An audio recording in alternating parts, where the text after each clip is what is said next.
Day 17 in quarantine, and it is Wild Wednesday.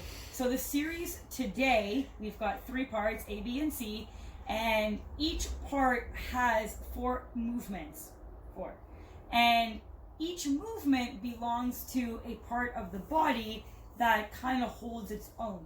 So we've got the front upper, we've got the front lower, we've got the back upper, the back lower, so that we ensure we are getting a full body blitz by the time that we have finished today's program. Each series will use a similar muscle group and movement pattern and just tweak what that looks like slightly. So you'll still be getting the same effect from those 4 movements, but in a tiny bit of a different way. And then on the final series C, each movement is a static hold. Series A, movement 1, 30 repetitions of a heel elevated squat. So you can find something around the house or in the backyard, a little step if you have as well, to elevate you slightly and then descend into your deep squat position. A couple things you might notice here is that your range of motion may actually improve. So if you've got it, use it. The next movement is a bent over I. So you're going to get into that deep hip hinge position, and we're going to take our load. I use the same thing I was using to elevate my heels, and we are going to push the arms at overhead so we're in an I position. Back down, press up, I position. Down, up, I position.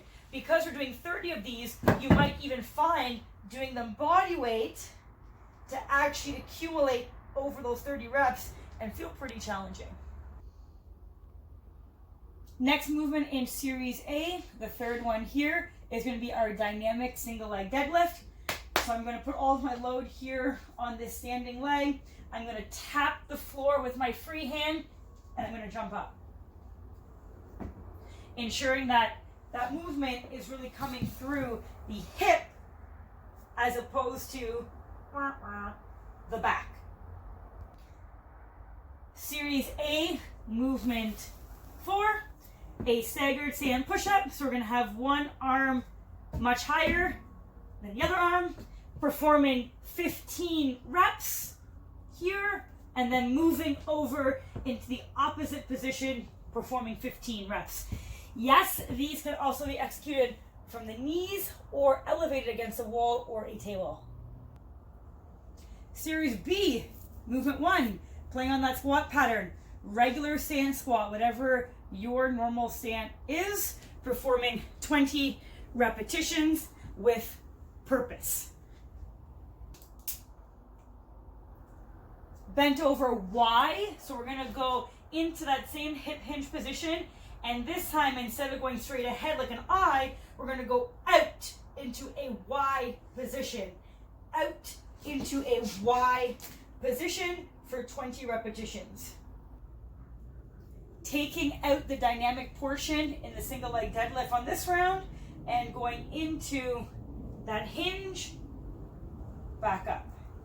Hinge, back up, performing 10 on one side and then 10 on the other side. Regular push-up, 20 repetitions, having the arms in a symmetrical place.